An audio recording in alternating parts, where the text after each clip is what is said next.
Hello, I'm Nate the Effin' Great, and what just happened?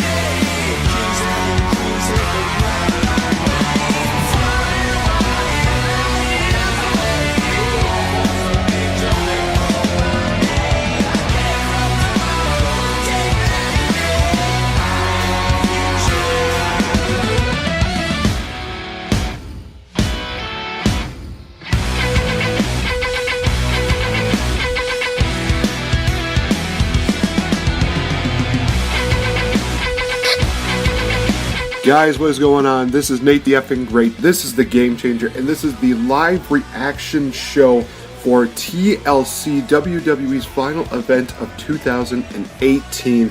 And what a show it was. Holy cow, from top to bottom. The matches were really good, but that main event, oh my god, I just feel so tasty. It's so good. I just loved every single bit about it, and there are so many people that are just enjoying that matchup as much as I am. So, let's just not waste any time. Let's talk about it, you guys. Jeez Louise, you guys saw it at the top, and that is the Cruiserweight Championship matchup. And this actually started on the pre-show, so much for the pre-show not hosting Cruiserweight Championship matches. He had the rematch from Super Showdown, which was Buddy Murphy and Cedric Alexander taking on each other. It was a really good matchup. I would not expect anything less from these two guys. They put on a really good match. I loved everything about it. Fast-paced, very well told storyline-wise. In the end, though, Murphy would come out victorious and retain his Cruiserweight title. And what was a good matchup? I gave this one a B+. This was a great matchup to start off the show. Absolutely loved it, and it really did showcase the Cruiserweights again. Just a shame the fact that it had to end. It had to be on the pre-show once again. Just there were so many other matches that could have done this. So the next matchup that actually happened on the pre-show was the ladder match, which featured Elias taking on Bobby Lashley, and there was a guitar hung up above the ring. Not really too much you could say about this matchup. Elias picked up the victory after knocking down Lio Rush and taking out Bobby Lashley, and it looked like, well, here's the problem, is that my WWE Network actually cut out after this all went down, so I didn't really see what the post-match deal was. For the match itself, it was okay. It was nothing really too spectacular. I gave this one a C+. Again, just one of those things where it's like the feud is not really built that well. It's just not one of those things I thought I was really into. I don't know. This was just one of those matches that really just did not work out so well for me. But then we get into the main card, and this is where things really started to pick up. This is where things really started getting good. We had the first matchup on the main card was the Mixed Match Challenge Finals, which pitched Fabulous Truth, R-Truth, and Carmella taking on Jinder Mahal and Alicia Fox. Yes, so match itself was still pretty good. The fans were really behind Fabulous Truth. It was very shocking to hear the reaction that they had, the amount of cheers that they got. They sang along with R-Truth's music. It just really showed that, hey, R-Truth is still over with the crowd, even though so many people are really pushing him to not be very. The match itself was okay. Again, it did have some very entertaining moments, like there was a dance break in the middle of it. The Singh brothers started dancing along with it. We saw R-Truth, take them out. The ending was kind of a little bit sloppy, to say the least. Basically, it went from like a kick to like a roll-up to just trying to really, I guess they're trying to do some kind of wrestling deal at the end here. I don't know. It just got really out of hand. But then in all of this, chaotic mess, we got Carmella locking in the Code of Silence for an immediate tap out by Alicia Fox, which surprised me even more. And R-Truth and Carmella, they won the Mixed Match Challenge Season 2, which means that both of them will be number 30 in their respective Royal Rumbles, and they get to go to take a trip anywhere. And it got funnier because Carmella was just suggesting all these ideas of, going Rome, Paris, Puerto Rico, just all these great, places that you would want to go with this feed trip. And R-Truth just says, we're going to Stamford, Connecticut to WWE headquarters. And I was kind of disappointed at that. I honestly thought that he would have said something like, going to Disneyland or Disney World, because I really would have loved to have seen that. That would have just been so funny, so absolutely hilarious. What is up, Mr. Freds? Thank you so much for listening in, you guys. Be sure to leave chats, leave comments in here, any questions that you have. But yeah, Mixed Match Challenge matchup was pretty good. I gave it a B-, mainly because of the fact that it was more of an entertainment deal. But for the most part, wrestling-wise, it was still pretty good. I liked the fact that, Jinder and R-Truth really got a pretty good, match out of this. Was it their best? No, but it was still one of those things where I still found enough reasons to enjoy it. So, yeah. And like we said, the final people for the Royal Rumble we know right now is R-Truth and Carmella. So, no surprises there. We had the Triple Threat Tag Team matchup, which pitted the Bar, the New Day, and the Usos. A really good matchup here, and this was kind of one of those matches that I looked at, and it reminded me so much of the Triple Threat match that happened at Survivor Series 02, which was the Guerreros, Edge and Mysterio, I should say, and Kurt Angle and Benoit, because the same atmosphere felt that way throughout this matchup. They put on a wrestling clinic. You saw a lot of great fast-paced deals. You saw just an absolutely great showcase. For the majority of the matchup, it was the Bar and the New Day until the Usos finally got in on this. And when the Usos came in, boom, Super Kick City, Super Kick City, Super Kick City. They were just kicking everybody's heads off.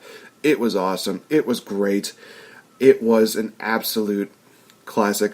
The ending came kind of, I don't know, no, it actually kind of went in a different direction than what I thought it was going to be.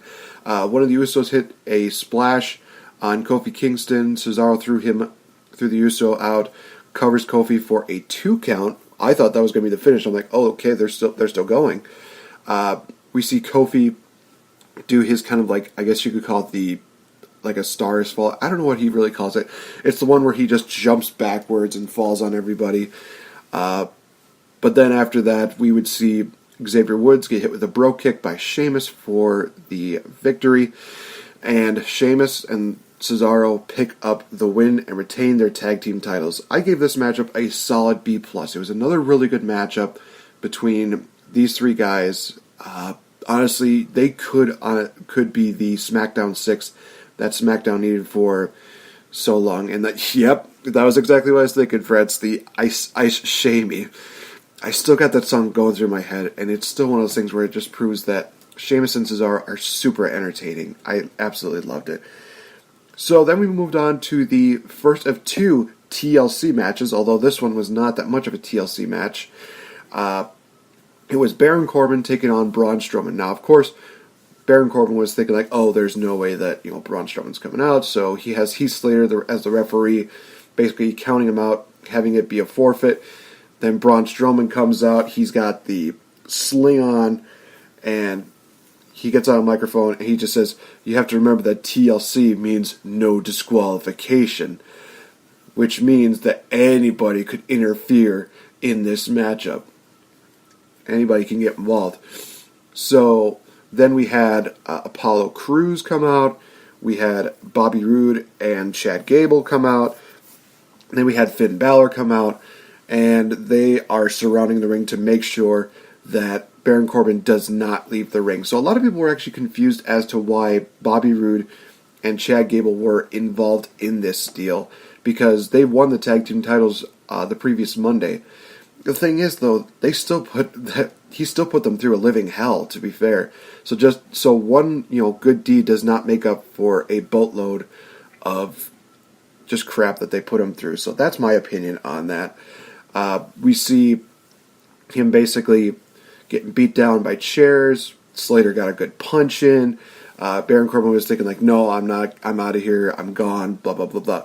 Then we hear the music of dun dun dun dun dun. Kurt Angle. Kurt Angle comes out and he gets Baron Corbin back into the ring. We see Rude and Gable hit their neck-breaking moonsault maneuver. We see Apollo Crews hit a frog splash. Kurt Angle hits the Angle Slam. Braun Strowman gets in the ring, covers him 1, 2, 3. So Baron Corbin is out of power, but also Braun Strowman gets a Universal title shot at Royal Rumble against Brock Lesnar. So, yep, we're getting Braun and Brock again. Only the third time that these guys have battled against each other, and people are already over it, which is the sad part. I gave this one a D. Honestly, I would probably even give it a D-, because this was just an interesting... It was an interesting matchup, but it was not enough to really keep me invested and keep me that interested. It just was one of those matches where it was just kind of there. They probably could have even had it as like a cool-off match to some of the matches that happened later on, but for the most part, yeah, it was there. It served its purpose. Baron Corbin's now out of power. It is what it is. Next up, we had the tables matchup, which pitted Ruby Riott against Natalya. Natalya had been, ridiculed and verbally abused by the Riott Squad for weeks, all pertaining to the death of her father, Jim the Animal Neidhart, from breaking glasses to having a table with the with one of the, I guess, I forget what they're called, like sticky thing on the table, just really taunting Natty. So for me, I was just at the point where it was like, you know what, I need Natty to get this victory because I just don't like where this storyline direction went. A lot of other people think that it was fine because it really helps, give heel heat to the Riott Squad. I don't know. I think there's other ways of doing that. That's just my opinion. The match itself, though, was surprisingly pretty good. Natty and Ruby actually had some pretty good spots here and there. An electric chair spot. There was actually one point during the matchup where I legitimately thought that Liv Morgan got hurt. Basically what happened was that there was a table on the outside. Ruby Riott and Liv Morgan, they're on the apron. Natty is going for Ruby, but then Liv Morgan pushes her out of the way and takes the spear from Natty. Liv just takes this huge bump on the outside onto a table, and it looks like she almost hit the back of her head. She may have mainly hit her back, but you just hear like these, scream, like these squeals of anguish that Liv Morgan was doing. It's just one of those things where she played it off so well that I legitimately thought she might be hurt. Somebody did point out that it looked like her back got most of the brunt, which, still, even with that padding, that hurts. That just hurts to the end there. So any noise that comes out of her, I can understand. Even if it's a noise that makes her think that she just got literally murdered. Sarah Logan would suffer the same fate by going through another table on the outside. We would have basically a back and forth deal between Natty and Ruby. They're trying to put each other through tables. Then Natty would go to the outside, pull out a table that had Ruby Riott's sticky on, and she would set that up. She would get ready to hit, to put Ruby Riott through it. We see Ruby Riott, battle back. She hit, I think, the Riott kick, and then put Natty on the table, which allowed her to go to the top rope. Natty would stop her. She would put Ruby on the table. She would slap her in the face, basically telling her, "Don't disrespect my family." Natty would go up. It looked like she was going to go for almost like a moonsault or something like that, but Ruby would be able to, combat that. She goes for the like a Frankensteiner from the top rope, but Natty's able to counter it, hits a powerbomb on Ruby to pick up the victory, and basically get retribution. I will also mention that while she was getting the table with the riot sticky on it, she also put on the jacket of her father, Jim the Animal Neidhart. So that was kind of a cool moment. I gave this one another B. It was another pretty good matchup for what it was. I think it served its purpose because Natty gets that big moment of getting retribution for her dad. It's just one of those matches that, is it really that, intense? Was it that good of a wrestling match? Well, not exactly, but it was still a good matchup storyline-wise, in my opinion. Next matchup here was Drew McIntyre taking on Finn Balor. Now, we were wondering if Finn Balor was going to be able to make it. Some people are saying that he was going to be okay. He was just not feeling good. He was feeling a bit ill. The match itself was pretty good. It got really... This is where we saw a lot of the physicalness come in to play when it came to a lot of these matches. We see... Drew McIntyre, he's just doing like chops, he's just doing belly-to-belly throws. I made a comment basically saying that he's taking a shot at Brock Lesnar doing all these belly-to-belly suplexes. He gets really physical with Finn. Finn gets a little bit of momentum in, but I think it was like about 65% Drew and maybe 35% Finn.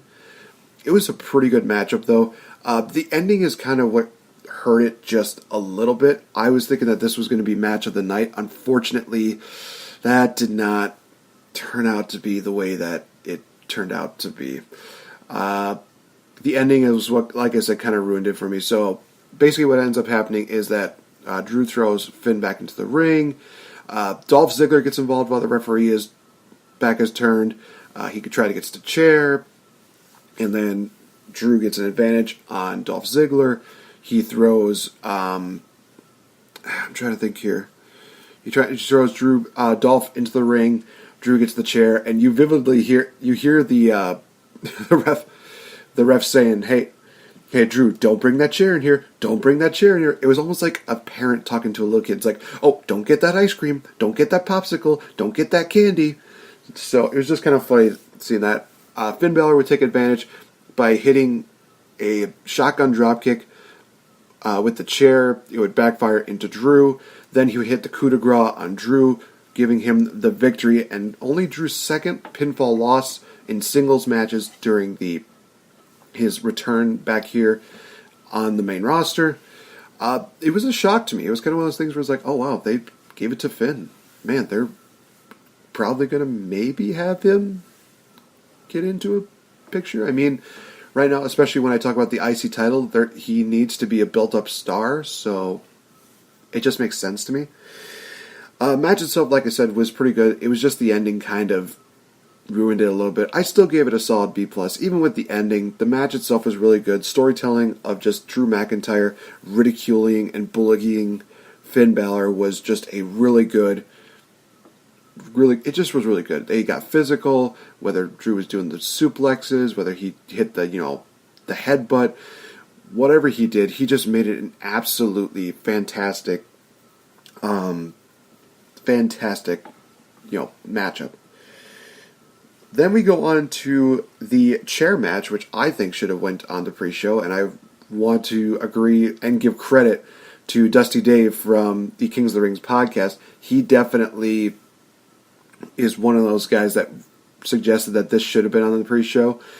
Honestly, it should have been. I would have probably had the chairs and the ladder match on the pre-show and have the Cruiserweight title on the main show, just to give it a little bit more, just a little bit more variety, I guess you could say. The match itself between Rey Mysterio and Randy Orton, it was another pretty good matchup. Rey Mysterio did like this baseball slide with a chair, splashing onto Randy Orton. That was a cool spot. Randy Orton took a head scissors into a chair and then countered that with a power slam as Rey Mysterio bounced off the ropes. The finish was a bit interesting. Randy Orton has like all these chairs set up straight, and he looks to do an RKO to Rey Mysterio. Mysterio would counter that, hit Randy Orton's head on the chairs. Randy Orton would just be kind of sitting on one of the chairs, kind of like he's just chilling out. Rey Mysterio would then combat. He would do a victory roll on the chair to Randy Orton to get the 3-count victory, and that was really it. It was one of those matches where I was like, okay, this is kind of interesting. I originally gave this a B-, but I think I'm going to give it a C+. It was just one of those matches that didn't really keep my attention. It was just kind of one of those things that just... it was okay. It wasn't one of those things where I was just like, oh my god, this matchup was amazing, this matchup was good. No, it was just okay, to say the least. Then we had the Raw Women's Championship matchup, in which we had Ronda Rousey defending against Nia Jax. This matchup, it really did not keep my attention as well. It was one of those matches where I just thought, I hate the build-up. I hate everything that was going on with it. I mean, the whole thing where Nia is calling her fist, the face breaker. It's just one of those things where it just got really, really stupid. So, there were still some really good spots here and there. A lot what you would expect from Ronda. She does the whole deal where she's, slapping her body, going crazy. Her version of, like, hulking up, you could say. In the end, we would see Ronda do the armbar, but not before kissing the hand of Nia Jax, almost like a way of just saying, like, yep, this is the face breaker, and now it's going to get broken. Locks into the armbar, and it was one of those armbars that I thought actually looked really brutal. The way that they had the camera shot made it look like she just twisted Nia's arm just a little bit. It looked like a very gruesome armbar. So this time around I was like, okay, I can accept that, because the way that she applied it really made it look good. So it was still a pretty good matchup. I give this one a B. It was okay. And I might give it a B-, just either, like I said, it's nothing really too crazy, nothing too awesome about this match. It was just kind of there, to say the least. I would have been okay if they would have shown this on Raw, to be fair. We had the WWE Championship, as we had AJ Styles challenging the new Daniel Bryan. And this is where we really saw the physicality come in. I will say this right now, that this matchup, the Intercontinental title match, and the main event match really were the most physical matches of the night. We saw Daniel Bryan really getting physical with AJ, doing a lot of headshots and kicks to the chest. There's one point where he did a chop, and the first chop he did, it was a sound that just almost echoed throughout the entire arena. It was just absolutely insane how much, oh god, that, like I said, that chop just absolutely just shocked me, and it made me just think, oh god, yeah, no, wow, that just didn't, I was not expecting him to hit that hard. We see Styles hit a phenomenal forearm on the outside.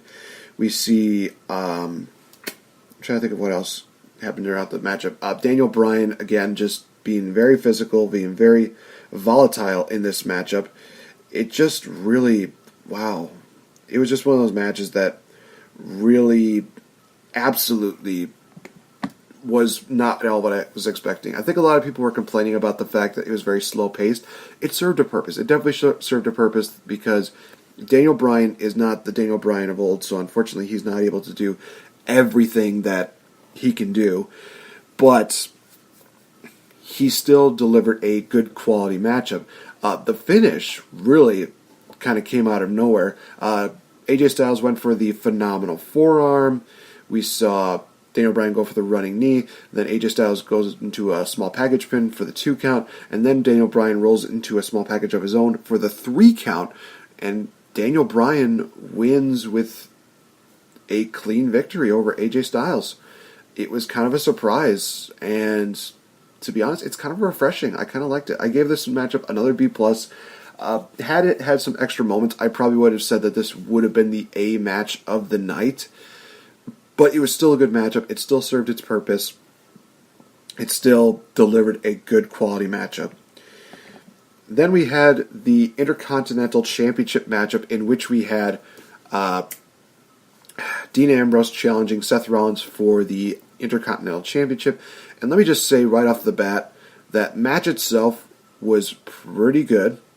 I still enjoyed the physicality that they had. Dean Ambrose, holy cow, he was very physical with Seth Rollins taking down the leg and taking down the body part. He's just really doing a great job of doing that. And I really do not like the fans, during this matchup they were chanting, "This is boring, this is boring." At least that's what it sounded like they were saying. I didn't think it was boring at all. It served a purpose. It served its purpose again. Seth Rollins delivered a lot of high past deals. He did everything he could. They definitely told a great story for the most part. But I can't say that about the beginning of the matchup, because the beginning of the matchup, I think I would say like the first 5 minutes, all they were doing was that Corey Graves and Michael Cole, they were just berating Renee Young. They were just basically saying, "Oh, well, he's your husband. What is going on? What is going on? What is going on?" And you could tell just in the voice, the tone that Renee had, she was getting sick and tired of it. I couldn't blame her. It was literally one of those things where I'm like, "Oh my God, just shut up. We know she's married.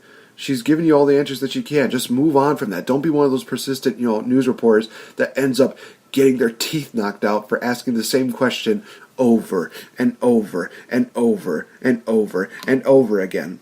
Because that was literally at the point that I was at. I was just like, God, I want Renee to just slap the taste out of these men, because for the love of God, we've had this same question asked over and over again.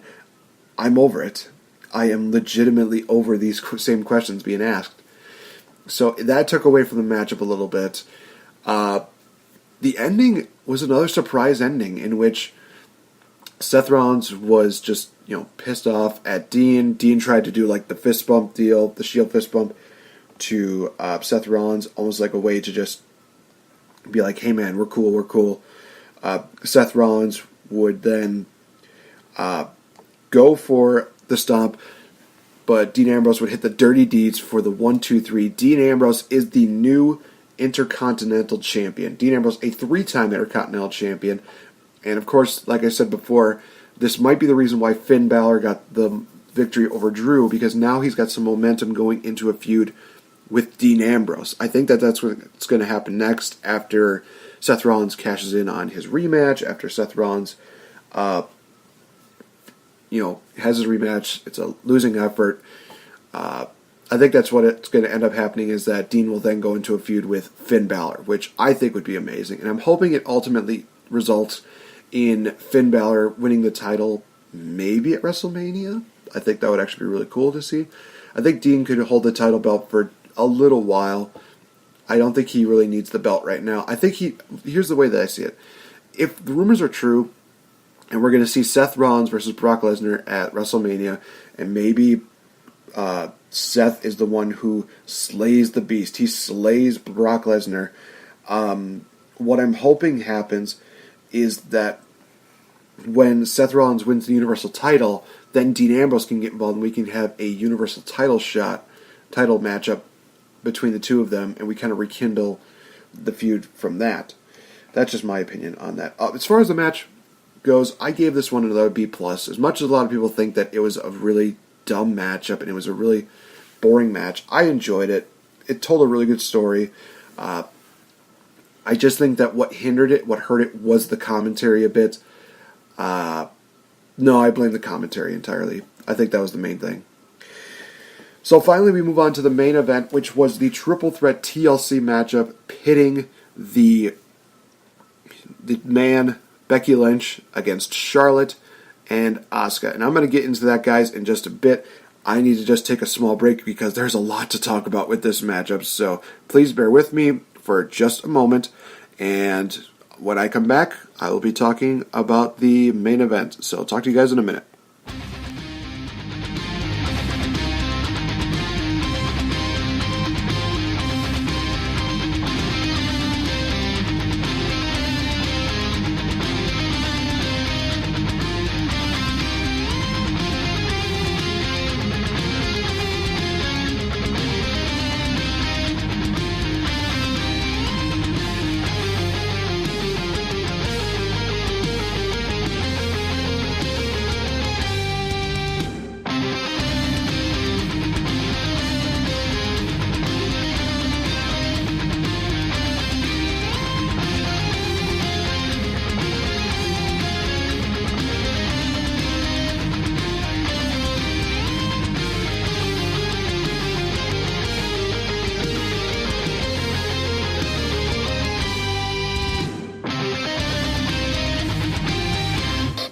Alright, I'm back. Alright, so now get to talk about the main event. For the first time ever, a triple threat tables, ladders, and chairs match for the Women's Championship. Charlotte and Asuka challenge against Becky. Already, right off the bat, you just love the fact that, Charlotte and Becky, they're fighting against each other, but also Asuka gets involved. There was just a lot of really good stuff that happened early on here.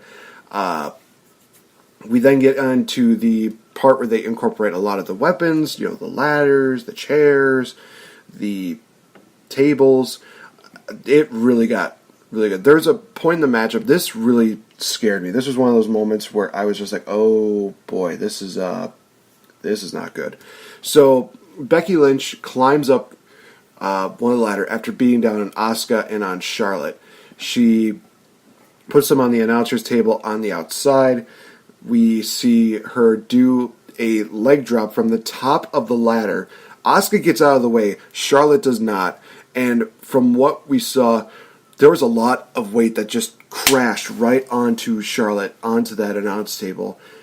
And, oh my God, it was literally one of those moments where I was like, oh my God, Charlotte may have wrecked ribs. And you definitely could hear that because literally you just hear her just go like, oh, excuse me, I had a frog in my throat. Where she goes, oh God, and they bleeped out her saying, her dropping the S-bomb. So, yeah, that was one of those moments where I was like, oh geez. And even Corey Graves made it worse by saying, I think Becky Lynch bounced off of Charlotte. And as soon as I saw the replay, I was like, oh, she did. Oh my God. But that would be for naught because Asuka and Becky would climb up the ladder, but then Charlotte would get in. She would just go wailing away on Asuka and on Becky, hitting kendo stick shots after kendo stick shots, going crazy. I've compared her as like the Sandman incarnate. It's just one of those situations where I'm just like, oh God, she is doing absolutely crazy right here. It was insane, to say the least. Then we head to the outside, and Asuka took a really mean beating from these kendo shots. You see that from Charlotte. Becky Lynch would do the T-bone suplex to Charlotte on the outside. She would hit the barricade, but I think also Charlotte hit her head on the floor. It was a scary spot. Asuka would then come back, and she would just be wailing away, and Becky with the kendo sticks, she's going absolutely crazy. Charlotte comes out of nowhere with a spear, knocking her down. Becky thinks that she's going to get the belt, but Charlotte pulls her down, and this is where it gets really good, ladies and gentlemen, because after that moment, we just look at Charlotte and we look at Becky, and they just have just fire in their eyes, and they have this disdain. The storytelling that they have been telling throughout ever since SummerSlam has been absolutely insane. You just look at Becky and Charlotte, and they're just literally like, I hate you. I want to kill you. I want to destroy you. And literally that is what was going through my mind when I saw that. They literally just went after each other. They hit each other with ladders. They went crazy. Becky got on top of Charlotte, just wailing away, going absolutely crazy. Asuka would get in the mix as well. And then we would get a point where Charlotte would take Becky out for the foreseeable future. Charlotte would climb the ladder. Asuka would fight back. And you just hear Charlotte screaming like, no, this is my title. This is my time. This is mine. And it's just one of those things where she was so passionate about it. It was just one of those moments where I watch it and I think to myself, oh my God, this is really good. Jeez, and I should mention that before this even happened, Charlotte hit it like a swanton on Becky through a table, so that's why I said for the foreseeable future.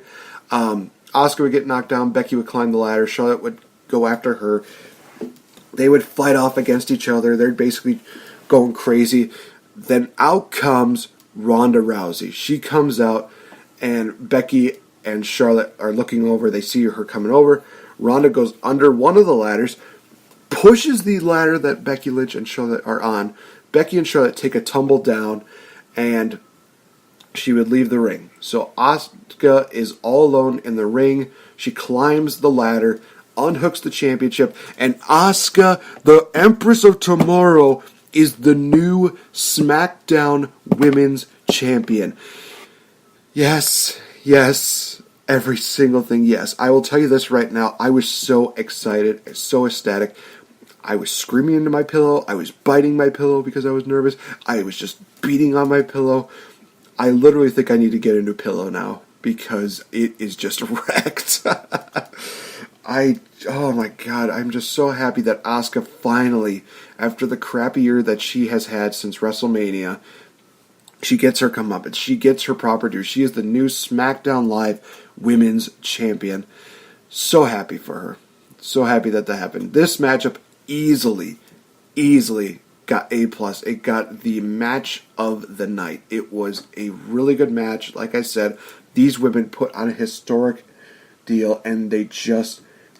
Oh my god, I'm just still so happy. I am so happy. It's just, oh my god, I don't even know how to really even say it more than that I am so happy. So, final grading for this event, I gave it a solid B. Like I said, a lot of the stuff that kind of hurt it was some of the commentary. The Braun Strowman Baron Corbin match was not exactly that well, taken care of. It's just not one of those matches that people really liked. There were a couple other matches here and there where people were just like, whatever. I think that was what was that matchup? Might have been the ladder match, just did not really well, but everything else was pretty good. Everything else was either above average or pretty good. That's how I would describe this event. Was it the best show of the year? By all means, in my opinion, no. I still say that WWE's best show of the year was probably Hell in the Cell in September. It's one of those shows that's really hard to do. I would even debate the idea of, WWE Evolution was probably the event of the year. All the matches on there were really good. All the storytelling was great. Everything just worked out very well. So, yeah, it was just an incredible night, to say the least. It's just really good to see, see WWE end on a positive note instead of on a sour note. So that is going to do it for this review for the TLC event for 2018, you guys. 2019 is looking very promising. Royal Rumble season is shaping up. We already got a Universal title match in which we have Braun Strowman versus Brock Lesnar. We have Vince McMahon returning tomorrow night on Raw to shake things up. Fretz was asking if the next GM probably would be Angle. I would not have Angle come back and be the GM. That's just me, because I just think that, Angle has already kind of served his role as the general manager. He's kind of done his purpose. It's just one of those things where it's like, I think it's time for him to kind of move on, whether it's, do part-time wrestling or spend more time with his family. That's just my opinion.